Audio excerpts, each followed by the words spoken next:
Hey there! If you haven't heard about Anchor, it's the easiest way to make a podcast. Let me explain. It's free. I'll say that again. It's free. There are creation tools that allow you to record and edit your podcast right from your phone or computer. Anchor will distribute your podcast for you, so it can be heard on Spotify, Apple Podcasts, and many more.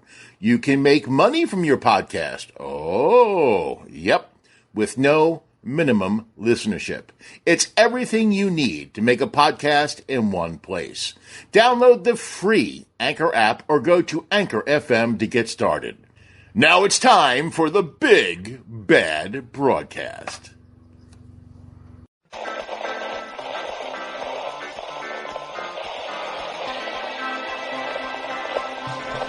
Ladies and gentlemen, it's time now to welcome you to Bitchin Baby Boomers. Hey everybody, my name is John Ferrentino and welcome Bitchin Baby Boomer Nation. We got a great show for you today, and let me introduce you to some of the people we have here. We have Mike Grief, our legendary tough guy. We have History Tales with Peter Bales. We have Mind Magic with Joe Silky. And we have a special guest, Sara Ballantine. But in order to interview her, we need to go outside the boomer box.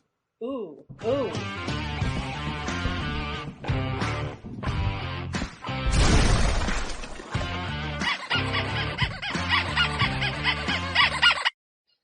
Smooth as silk. That's what we do here. Hi, Sara. It's great to have you here. Hi, everybody. This is Sara Ballantine.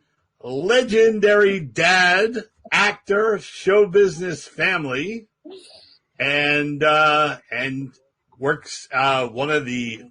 What is your title exactly at the Magic Castle? You're one of the upper ups. Oh, I am the secretary of the Academy of Magical Arts, serving on the board of directors.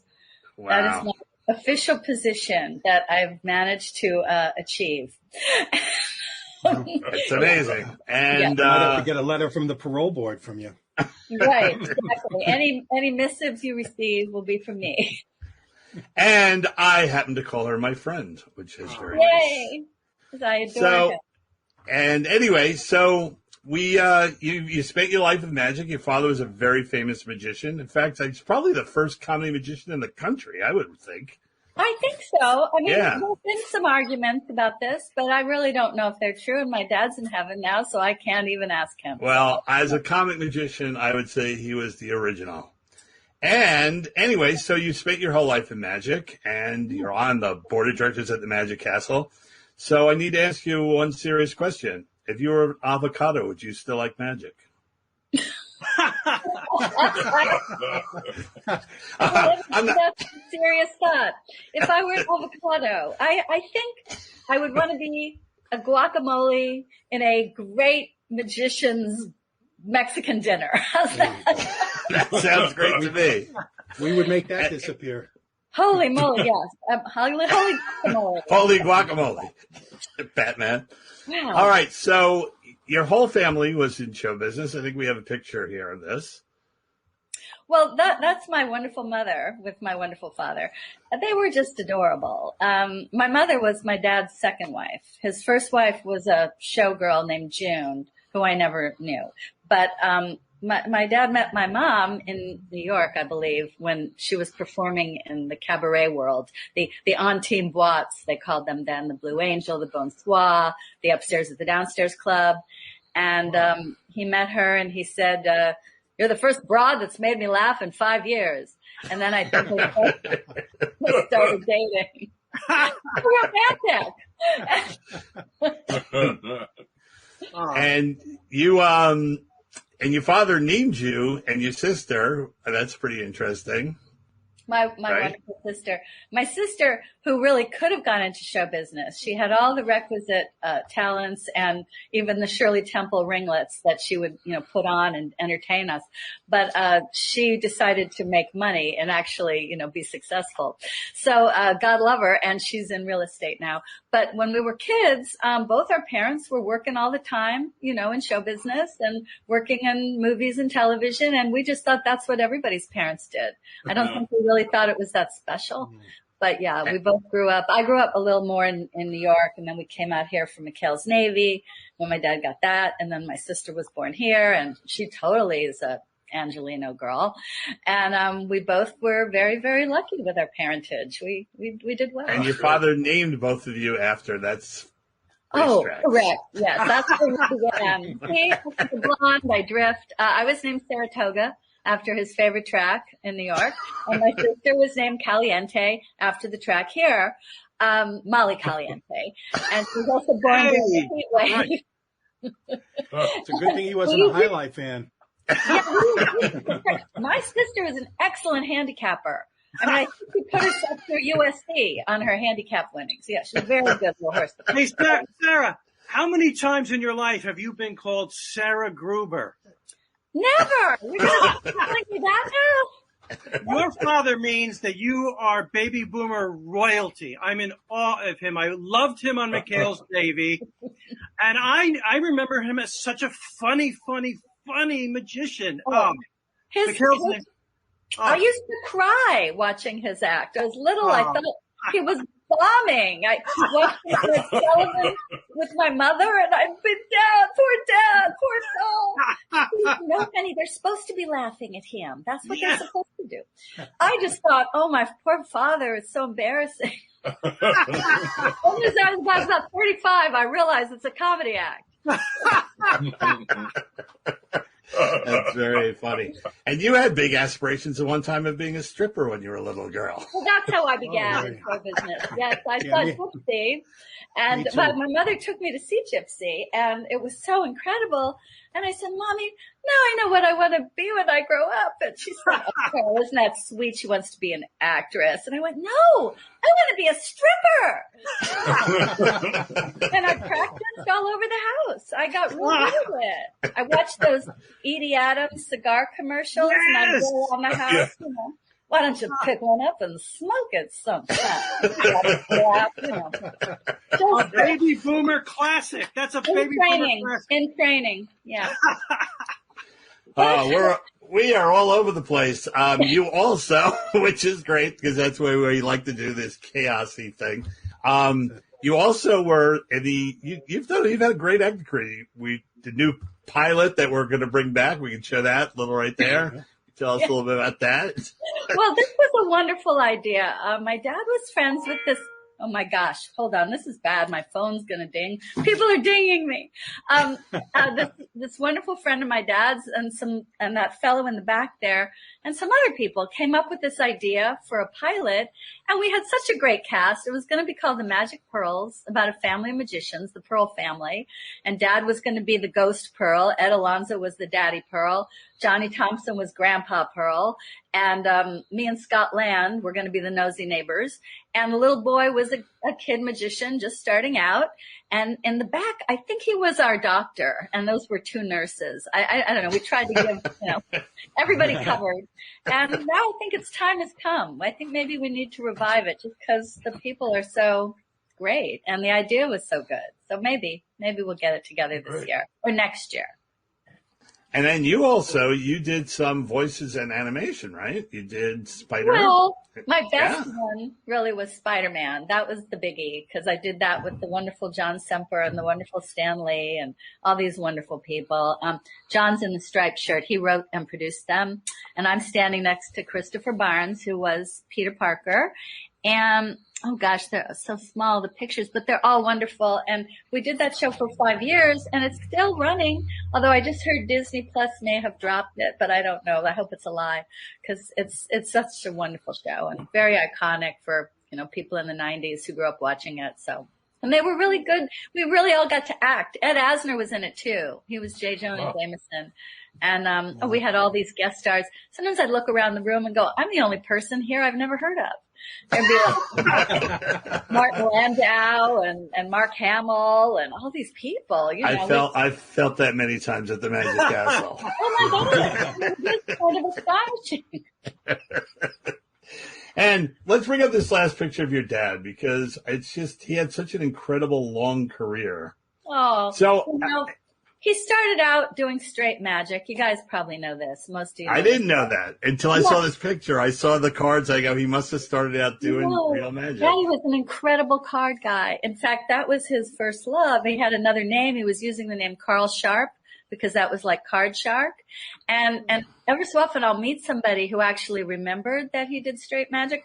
But one night, the lore goes, he was doing his act in a nightclub and something cocked up, and he improvised a line. The audience laughed, and the manager of the club said, you're pretty funny. You ought to think about doing some more comedy in your act. And that started the metamorphosis and how he began to do a little more comedy. But he admired magicians, and he always felt so honored by the magic community that they accepted him and thought he was funny. And really, he won awards, and he was just kind of flabbergasted at it all because he knew he was no Cardini. You know what I mean? He didn't have an ego about it. He just really admired them, and it gave him a whole other community that brought him to acting because he hadn't planned to be. Well, he wanted to act, but he didn't really have an acting background. The act gave him the opportunity. That's kind of how I started. I mean, I was doing serious magic in a comedy club, and Eddie Murphy and all these people went, "You're pretty funny. You should do that." One night the crowd was horrible. I went out, just kind of made fun of my act and had fun for the first time. I just want to end this little thing right now go to the next segment. I just want to tell you how I actually met your dad. Oh, okay. Your dad was hired at Rascals Comedy Club to do his act, which I think was about, 8 or 9 minutes long, right? That never more than that. Right. So he did his act, and the owner had no idea who he was, really. He just was booking comics. And he got done with the show. He went into the dressing room, and the owner of the club came up and said, "When are you going out and finishing your show?" And he said, "What are you talking about? The show is finished. I've been doing this act for like 50 years. And he goes, 8 minutes? And he goes, "Well, yeah, that's my act." So he called me up and said, "Hey, listen, I have Carl Ballantine. He's really funny, but he only does 8 minutes. I need you to come in because people are expecting magic." So I went there, and for me, it was really like a weird situation because this was somebody that I idolized as a comic magician. And I said to him, "Listen, you can go on first, you can go on last." Apparently, he goes, "Yeah, this guy doesn't think I'm doing enough time." So I go, "Do you want me to go on first? Do you want me to go on last? Whatever you want." He goes, "I don't care if you go on after me. I go home early." And yeah, it was just really a great moment. Oh, that's so thanks, Sarah. We want you to stick around and hang out with the guys. And, oh my God, thanks. I'm honored. I made it to the couch. Yeah, there you go. So now we're going to bring on a guy with History Tales by Peter Bales. Yeah.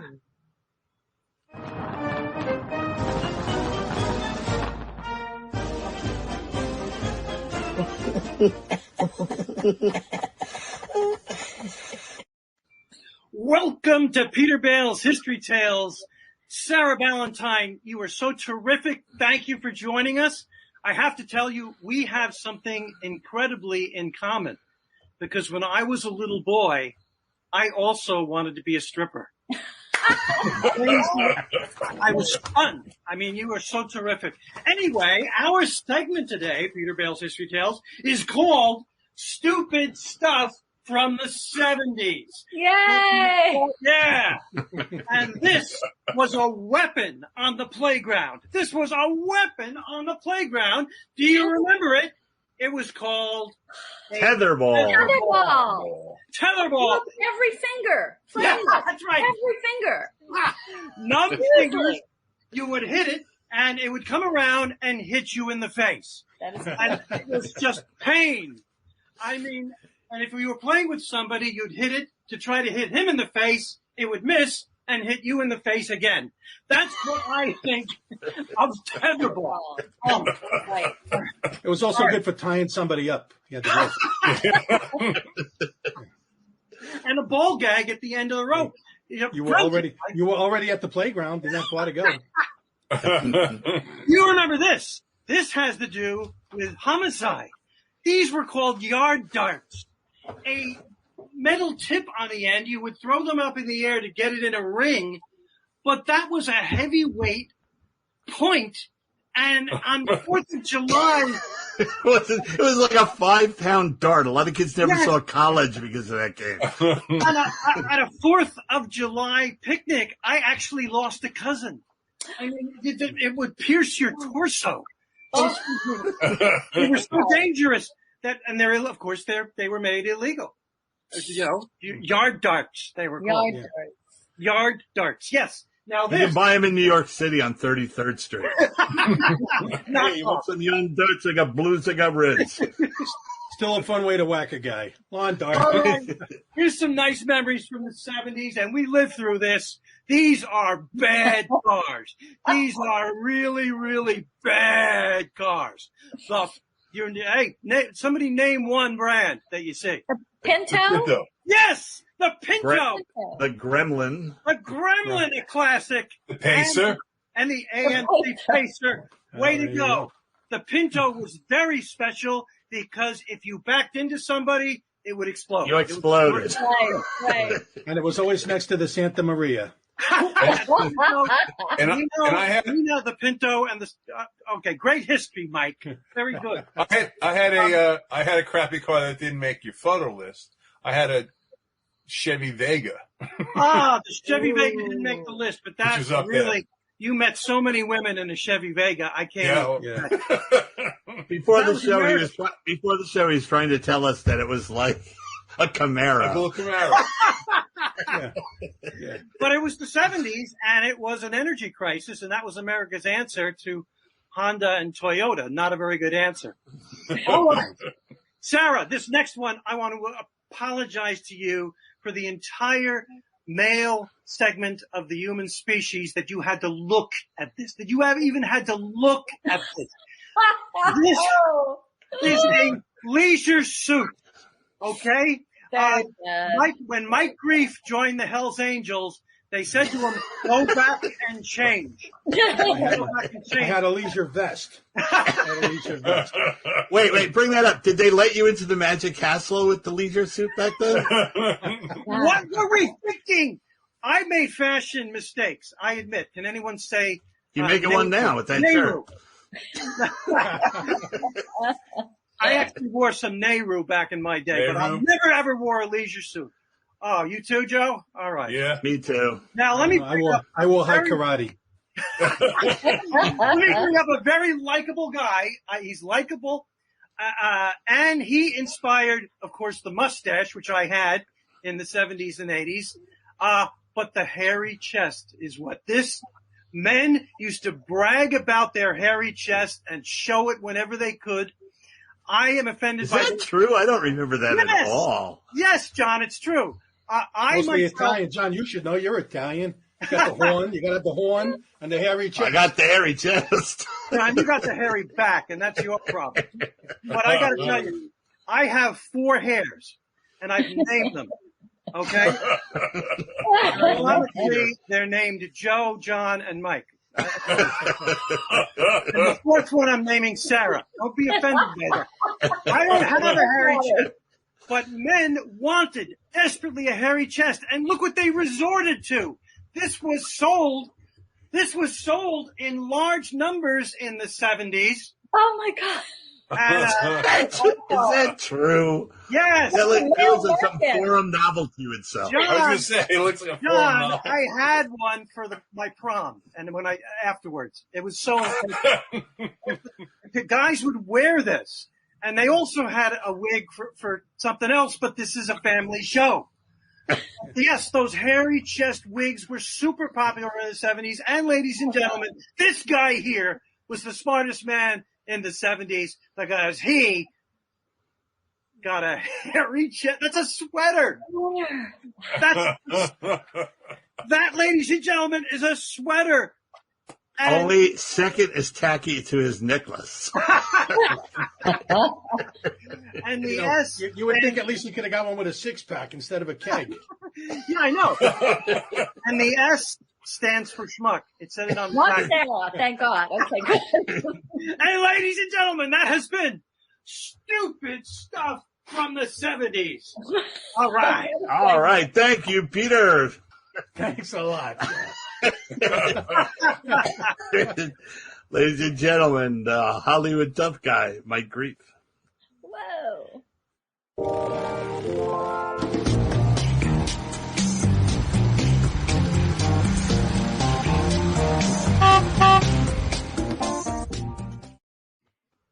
Hey, it's good to be here. I told Peter I was going to be a nice guy today, so this is the kinder, gentler. Hi, Sarah. Welcome to the show. It's great to see you. Great to, hi, guys. Anyway, I got my COVID shot the other day, and you know what? I got a great deal too. It was amazing. Just cost me $50. I went down there. It's supposed to be free. It's supposed to be. Let me ask you guys something. Did any of you get yours in the park? Because I, you know what, man? I thought something might be. I got the shot, and then the next thing I know, I'm flying through like rainbow unicorns, and I woke up in a dumpster. But I felt very protected after I was done from it. So I don't feel like I feel like my system is immune to it. But don't you hate when people get kind of stupid? It's like I told my friend now that I'm inoculized, I guess, whatever you call it. I said, we need to go out because nobody's been going out. And by the way, the Magic Castle is one place I'm definitely heading when it opens up. If anyone out there hasn't been to the Magic Castle and you're watching, go to the Magic Castle, man. Don't make me come drag you to the Magic Castle. It's a private club, and That's you have right. to be invited by a member. Yes. But I miss Chinese food. So I said to my friend, I said, hey, let's go out for some Chinese. And he said, no, he got all stupid. He's like, I can't eat Chinese food. They gave us the virus. I'm like, what an idiot. It's like, he goes, can we go for Italian? I said, no, I'm not eating Italian. I had an Italian chick gave me the clap once, so I can't eat Italian. I mean, if that's how stupid people are going to be, sorry, I didn't mean to. So we decided we'd go out for Thai food because neither one of us dated a Thai chick ever. So anyway, I wrote this, and here's we're on our time. So I wrote this specially in honor of Sarah and with magic and all of that stuff for the castle and all that. I wrote one of my poems. Okay. Oh no. Oh no. You may want to put your earplugs in. No. This is the kinder, gentler Mike today. Okay. All right. Here we go.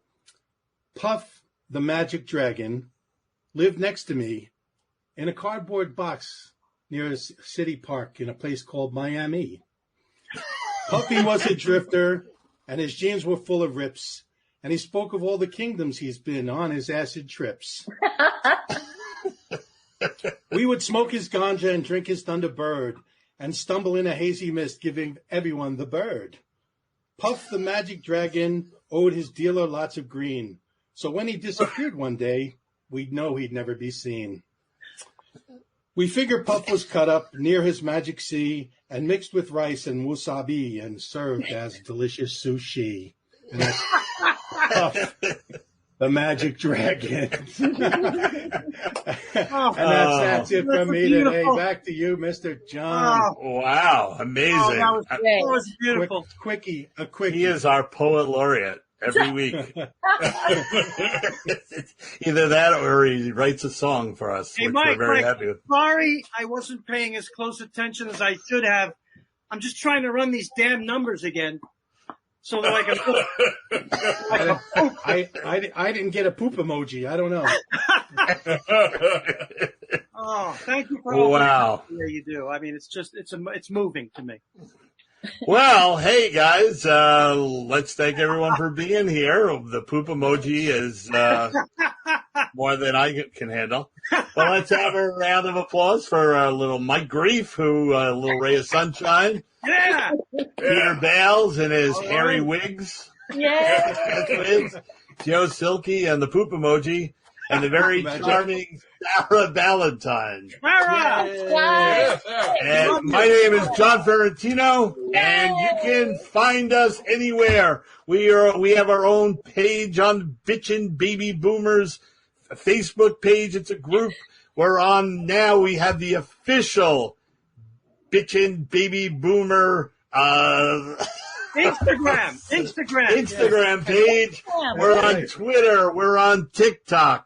We're everywhere, but at the end of the show, you look down underneath the show. We'll have all the website, all the information. The show will be live as you're watching it now, always on Fridays at 12 p.m., and it will play all week long. So and hit that's the like it. button. Hit the like button and subscribe. Make a comment. Make a comment, or we'll kill you. And once again, thank you so much, Sarah. I know it's early for you guys to get up. You and Mike. Come to my house. Come to my house. I'll make you dinner. All right, guys. All right, guys. Thank you very much. Thanks, Bye, Sarah. guys. Thank you.